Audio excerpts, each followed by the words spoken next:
오늘 룻기 3장에 있는 말씀입니다. 우리 같이 한번 읽어봅시다. 시작. 룻의 시어머니 나오미가 그에게 이르되 내 딸아 내가 너를 위하여 안식할 곳을 구하여 너를 복되게 하여야 하지 않겠느냐. 이제 룻기 3장에 와가지고 시어머니 나오미가 이제 며느리 룻에게 말해요. 내 딸아 내가 너를 위하여 안식할 곳을 구하여 너를 복되게 하여야 하지 않겠느냐. 그렇게 말하는 거예요. 그래서 이게 뭔 말인가. 여기 세번역 성경에는 이렇게 나와 있습니다. 자, 장로님 좀 읽어주십시오. 시어머니 나오미가 룻에게 말하였다. 얘야 내가 행복하게 살 만한 안락한 가정을 내가 찾아보아야 하겠다. 네. 가만히 보니까 안식할 곳을 구하여 너를 복되게 하여야 하리라 하지 않겠느냐. 이 말을 세번역 성경에 표현한 걸 보니까 애야 내가 행복하게 살 만한 안락한 가정. 그러니까 안식할 곳은 보니까 평안한 가정.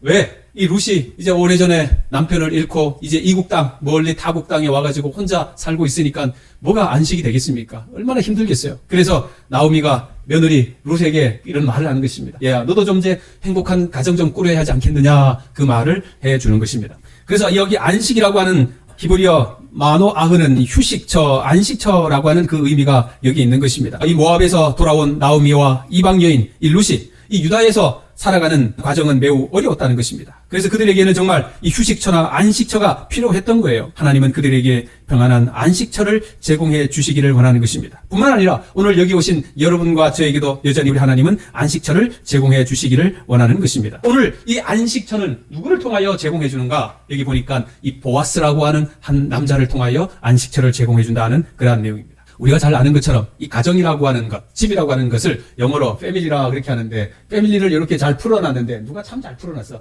Father and Mother, I love you. 아버지, 엄마, 제가 사랑합니다. 뭐 그런 말을 뜻으로 풀이하면 패밀리다 그런 것입니다. 아주 잘 풀어놨죠. 우리가 생각하는 이 집이라고 하는 이것은 그저 단순히 먹고 자는 곳이 아니라 사랑하는 가족과 함께 마음의 안식처가 되는 장소인 거죠. 그래서 어떤 집에 들어가면 아주 편안한 안식처가 되는가 반면에 어떤 집은 안식처가 안 돼가지고 이 집에 잘 안 들어가려고 그래요. 여러분들의 집은 평안한 안식처입니까? 여러분들의 집은 서로 집에 오기를 즐겨하는 그러한 집입니까? 우리가 그러한 집을 만들어야 되는 것입니다. 여기 우리가 잘 아는 가화만사성, 이 뜻이 집안이 화목하면 모든 것이 잘 풀린다 그런 뜻이잖아요. 자, 그런데 여기 이 가화, 화자를 보니까 이 화자가 뭐로 구성되어 있냐면 벼자하고 입자가 들어가서 화자가 된 거예요. 이것을 풀어서 이야기하는 사람은 무슨 이야기를 하는 거니? 화는 밥 먹는 일이고 가화는 식구들끼리 둘러앉아 밥 먹는 일이다. 즉 다시 말하면 집안의 식구들이 밥을 잘 먹고 이렇게 있으면 그 가정이 만사형통한다 그 말입니다. 그 집에서 식구들끼리 밥만 잘 먹으면 못 이룰 일이 없다는 것입니다. 그러나 요즘에는 이러한 것이 무너진 거예요. 집안에서 밥을 온 가족이 같이 먹지를 않아. 첫째, 아침을 안 먹는 시대가 와버린 거죠. 그러니까 점심은 나가서 먹고 저녁은 전부 다 뿔뿔이 알아서 먹고 그러니 집안이 안 되는 것입니다. 식구들이 한 상에 둘러서 밥을 앉아 먹으면 모든 일이 잘 풀린다고 하는 이 옛 사람들의 이 말을 우리가 좀 귀담아 들어야 한다는 것입니다. 미국에 남과 북이 전쟁이 있었던 1861년서부터 65년까지 있었죠. 이때 이제 북쪽에 있는 북부군 10만 명 병력 중에 12,000명, 남쪽에 있는 군력 7만 명 중에 5,000명이 사상자가 된 치열한 전투가 있었습니다. 한 강을 경계로 서로 아주 전쟁이 벌어지는 그 사이에 한 병사가 한밤에 그 자기 전투지에서 고향의 집이 너무 그리워가지고 고향의 집이 너무 가고파서 가지고 있던 하모니카를 꺼내서 하모니카를 연주를 하는 것입니다. 그 연주하는 내용이 제목이 홈 스위트 홈이라고 하는 연주였는데 그 이 병사의 하모니카 연주가 온 주변에 있는 병사들로 하여금 애간장을 녹이게 했다는 것입니다. 남북군이 서로 적이라고 하는 개념을 사라지게 하고 모두의 고향의 집으로 돌아가고픈 그러한 마음으로 변해서 자신도 모르게 이 병사가 부른 하모니카 소리의 은율에 맞춰서 하나둘 따라 부르기 시작했다는 것입니다. 결국은 남쪽과 북쪽의 군인들이 합창으로 그 전투장에서 양분된 강이 이 정말 홈 스위트 홈 즐거운 나의 집 이 노래로 그냥 눈물이 범벅이 되어서 그저 그냥 또 부르고 그렇게 했다고 하는 것입니다. 그 홈 스위트 홈 이 노래가 우리가 중학교 때 불렀던 즐거운 나의 집 즐거운 곳에서 날 오라 해도라고 하는 그 제목으로 우리가 불렀던 거예요. 이 노랫말을 지은 사람의 이름이 존 하워드 페인이라고 하는 사람인데 미국의 극작가 배우였습니다. 그런데 그가 13살 하던 때에 엄마 돌아가시고 또 조금 있다가 아버지 돌아가시고 그래서 가족이 다 뿔뿔이 흩어지고 그래서 그에게는 평생 집이 없었다고 하는 것입니다. 그런데 아버지가 이제 웅변을 잘 하셔가지고 아버지로부터 웅변을 배워서 이 사람은 이제 영국에 가서 연예인이 되어가지고 그렇게 살긴 했는데 그러나 그는 평생 결혼을 하지 않았어요. 그렇게 하다 보니까 정말 집다운 집이 없었던 것입니다. 그 결국은 프랑스 파리에서 돈도 없이 떠돌아다니는 신세로 살다가 이 노래를 지었다는 것입니다. 결국은 그가 죽을 때는 1842년 튀니지에서 그가 이제 대사관에서 근무하다가 거기에서 숨을 거두었는데, 그가 숨지기 바로 전에 친구에게 한 사연을 보냈습니다. 그 사연을 보내가지고 미국 정부가 그것을 듣고 이제 군함을 보내가지고 이 사람의 시신을 미국으로 가져오게 되었다는 것입니다. 그래서 미국의 24대 대통령이 이 친구를 잘 모셨는데, 그때 65명으로 구성된 밴드가 바로 이 노래 즐거운 나의 집 홈 스위트 홈을 연주해서 수많은 사람들로 하여금 열광하는 그러한 시간을 가졌다는 것입니다. 그래서 그는 워싱턴 한 근교에 공원에 묻혔고 저런 비석까지 세우게 되었다는 것입니다. 그 노래 가사가 이렇죠. 즐거운 곳에서는 날 오라 하여도 내 쉴 곳은 작은 집 내 집뿐이리. 내 나라 내 기쁨 길이 쉴 곳도 꽃피고 세우는 집 내 집뿐이리. 집에 대한 열망이 얼마나 즐거웠으면 이런 노래를 했을까요? 우리가 집이라고 하는 것은 어떤 건물이 아닌 것을 우리가 알잖아요. 어머니가 계신 곳이 집이고 고향이지 않습니까? 이 부부라고 하는 이 단어는 지아비 부와 아내부 이렇게 쓰잖아요. 탈무드에 이런 얘기가 나와요. 저게 군대가 한 마을을 포위했어요. 꼼짝없이 모든 사람들이 다 포로가 되었습니다. 저마다 살 길이 없을까 두려워하고 궁리하고 있을 때에 적군의 장수가 마을을 향하여 소리쳤습니다. 이 남자들은 이제 전부 다 노예로 삼겠다. 그러나 여자들은 풀어줄 테니까 이 마을을 떠나가라. 그 대신 자기가 소중히 여기는 보물은 하나씩만 가지고 나가라. 그렇게 했습니다. 그래서 그 마을 여자들은 그 마을을 다 떠나게 됐습니다. 좋은 거 다 가지고 떠났어요. 그런데 한 여자가 나오는데 큰 보따리에다가 끌면서 나오는 거예요. 그래서 지키고 있던 군인이 이건 뭡니까? 사람입니다. 웬 사람이냐? 남편입니다. 남편을 다 여기 노예로 잡아둔다고 했고 남편이 나가면 남자들이 나가면 다 죽인다고 했는데 그걸 모르느냐? 이제 그런 거죠. 그 여자가 말해. 당신이 보물 하나씩 가지고 가라 하지 않았습니까? 나의 보물은 금반지도 아니고 금목걸이도 아니고 다른 보석도 아닌 이 남편이 제 보물입니다. 저는 당신이 하라는 명령대로 나는 내 보물 하나를 가지고 가는 것뿐입니다. 이 말을 들은 이 적군의 장수가 마음에 감동을 받아가지고 그 남편을 살려보냈다는 것입니다. 감동입니까? 여러분들의 보물은 뭡니까? 아직도 금반지입니까? 여러분들의 보물은 여러분들의 아내고 여러분들의 남편이 되기를 간절히 소망합니다. 미국의 한 지방 신문에 광고가 났어요. 이 광고 내용이 뭐냐면 이렇게 났습니다. 아무것도 하는 일 없이 부인의 재산만 축내고 사냥만 하는 남편을 팝니다. 그렇게 났습니다. 남편이 가지고 있는 사냥개도 같이 덤으로 줍니다. 이 남편은 10월부터 12월까지 집을 비우고 가족과 모든 것을 잊어버리고 사냥만 쫓아다니는 이 남편, 이 사냥개도 끼워 파니까 사가십시오. 광고가 나니까 이 광고를 보고 한 부인이 전화를 걸었습니다. 혼자 사는 외로운 부인인데 이 부인이 뭐라고 그런 거니? 당신이 10월부터 12월까지 당신의 남편이 집을 비우면 그러면 1월부터 9월까지는 있지 않느냐? 그 얼마나 좋느냐? 그래도 남편이 있다는 것이 든든하니까 남편을 데리고 사세요. 그러는 겁니다. 또 다른 사람이 또 전화가 왔습니다. 아이들을 기르는 것이 얼마나 중요한지 모르냐? 남편을 팔지 말라. 팔려면 그냥 개만 팔아라. 결국 이 여인은 사냥개만 팔았다는 것입니다. 여러분, 쓸모없는 남편도 다 쓸 데가 있다고 하는 이야기입니다. 소중하다고 하는 것입니다. 나에게 있는 것이 소중하지 않은 것처럼 느껴질 때에 바로 그때가 가장 소중한 것을 우리가 깨달아야 되는 것입니다. 오늘 우리의 안식은 누구에게 달려있느냐는 것입니다. 우리가 일요일에 집에서 쉬는 것이 우리의 안식인가? 하나님께서는 우리에게 말씀하시기를 하나님과 원수가 된 우리에게 안식을 주시는 그분이 우리에게 참된 안식이라는 것입니다. 하나님과 단절된 관계를 회복할 수 있는 길이 무엇인가? 그것이 바로 예수 그리스도만이 우리의 안식처가 되고 우리의 안식이 될 수 있다고 하는 것을 하나님께서는 우리에게 알려주시기를 원하시는 것입니다. 그 이야기를 오늘 룻기서 3장은 말해주고 있습니다. 3장 9절에 있는 말씀인데 한번 같이 읽어봅시다. 이르되 시작. 이르되 내가 누구냐 하니 대답하되 나는 당신의 여종 루시오니 당신의 옷자락을 펴 당신의 여종을 덮으소서. 이는 당신이 기업을 물을 자가 됨이니이다 하니라. 룻은 시어머니가 시키는 대로 보아스가 그 보리타작 할 때에 누웠을 때에 그리 살짝이 가서 거기에서 누우라고 그렇게 일러주었습니다. 시어머니가 시키는 대로 했습니다. 그러면서 룻은 그 보아스에게 분명히 말합니다. 당신이 기업을 물을 자가 됩니다. 그렇게 말해주는 것입니다. 보아스는 여인에게 분명하게 말합니다. 이 보아스는 룻을 통하여 장래에 기업 물을 자가 분명히 되었지만 이것이 바로 나에게 오는 것이 아니라 나보다 먼저 선행하는 사람이 있다. 그 사람이 기업을 물으지 않으면 내가 그 일을 하겠다. 그렇게 이야기를 합니다. 이 말씀은 하나님께서 나오미와 룻을 구원하시고 보호해 주시기 위한 기업 물을 자를 이 나오미와 룻에게 예비시켜 주셨다고 하는 말씀을 해주시는 거예요. 그것을 누구를 통하여?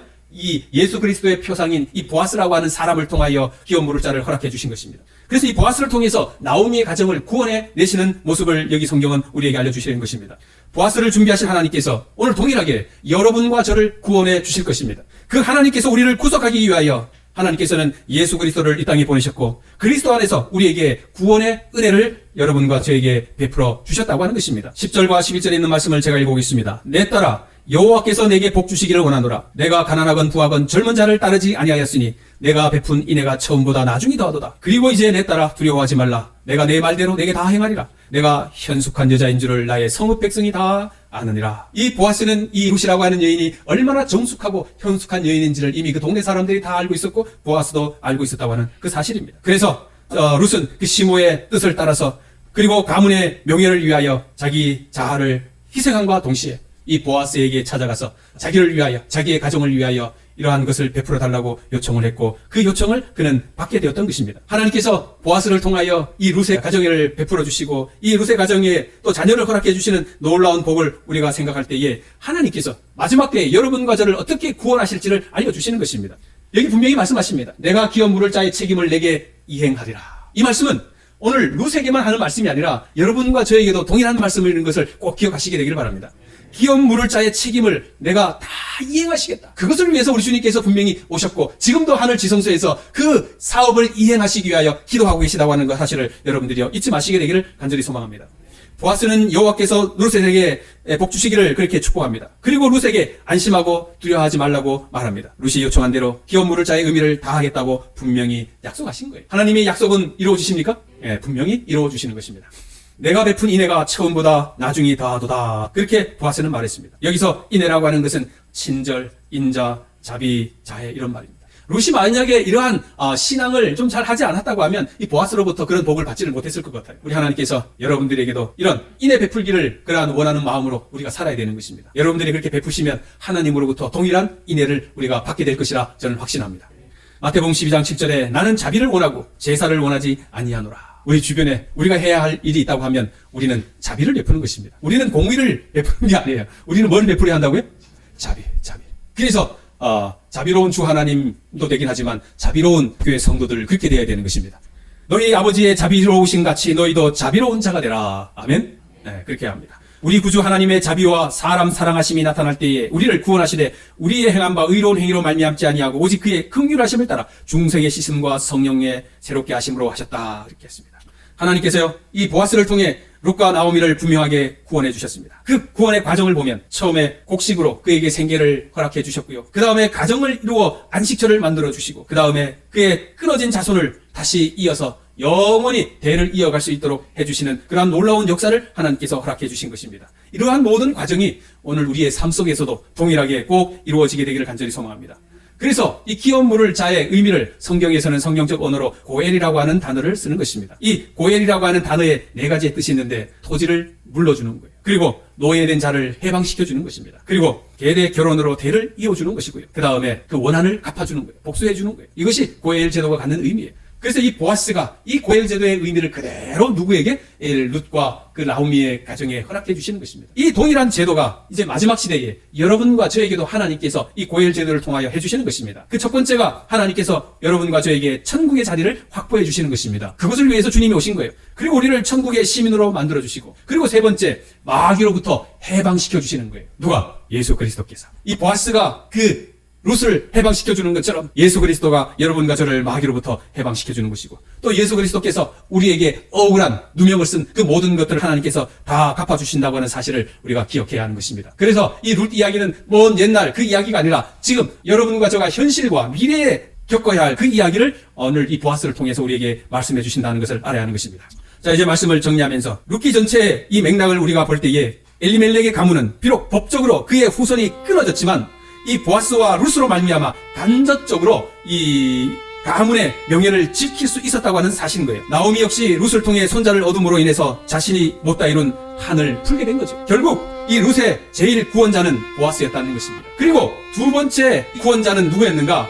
나오미를 구원한 오벳 손자였던 것입니다. 오벳이 태어난 거예요. 그 할머니 자녀가 끊겨서 대를 잊지 못할 것처럼 느껴졌지만 그러나 이 며느리와 이 보아스를 통하여 자손이 이어지는 거예요. 그 오벳을 통해서 그 기쁨을 그가 만끽한 것입니다. 그리고 세 번째 구원은 이제 그 오벳과 그 다음에 이어난 이 다윗 왕을 통하여 이스라엘을 구원한 놀라운 역사를 보게 되는 것입니다. 이 다윗을 통하여 이스라엘이 구원함을 받지 않았습니까? 그죠? 자, 그래서 이 이스라엘을 구원한 그 역사가 이제 나중에는 예수 그리스도를 통하여 제4의 구원의 역사가 일어난다고 하는 사실을 우리가 깨닫게 되는 것입니다. 예수 그리스도를 통하여 여러분과 저가 온 이 인류가 구원함을 받을 수 있다고 하는 놀라운 역사가 이제 이 룻기를 통하여 우리가 보게 되는 것입니다. 부자였지만 빈털터리가 된 이 아비멜렉의 가정을 다시 회복시키는 것처럼 남편과 자식을 다 잃은 상거지가 된 나오미를 이 룻을 통하여 극적인 반전으로 회복시키는 것처럼 대가 끊어져서 절망인 것처럼 보였지만 이 보아스라는 사람을 통하여 희망을 주시는 것처럼 오늘 여러분과 저에게도 예수님의 상징인 이 보아스의 기별을 통하여 우리를 구원하시고 회복시켜 주시는 예수님을 바라고 끝까지 이 믿음 놓치지 마시고 잡으시게 되길 바랍니다. 그리하면 우리 예수 그리스도가 여러분에게 이 네 가지의 고엘 제도를 통하여 여러분들이 원하는 그 모든 것을 다 이루어 주실 것이라 확신합니다. 주 안에서 참된 안식을 누리시게 되기를 간절히 바라며 말씀을 드리도록 하겠습니다. 하나님 아버지여, 오늘도 주님의 전에 나올 때 저희들 빈손으로 나오지 않게 해주시고 주님께 드릴 헌물을 드릴 수 있도록 도와주셨으니 감사합니다. 특별히 열애하나 11조를 드린 손에게 하나님 마음대로 축복하여 주시고 그의 가정에 하나님의 큰 복이 임해 주시옵소서. 이 헌물이 가는 곳마다 하나님의 사업이 크게 발전하게 해 주시옵소서. 사랑하는 아버지 하나님, 오늘 루처럼 이방 사람인 그 사람에게도 구원을 허락해 주시고 하나님의 가정의 일원으로 삼아 주셨으니 하나님 감사합니다. 그에게 모든 원한을 풀어주시고 모든 것을 또 허락해 주셨으니 감사합니다. 이제 우리의 삶에도 하나님의 큰 은혜가 우리의 삶 속에 역사해 주시옵소서. 이제는 하나님의 크신 사랑과 예수 그리스도의 무한하신 은혜와 성령님의 돌봐주심이 오늘 말씀을 듣고 순종하기로 결심한 주의 백성들에게 영원히 함께하여 주시기를 간절히 축원하옵나이다.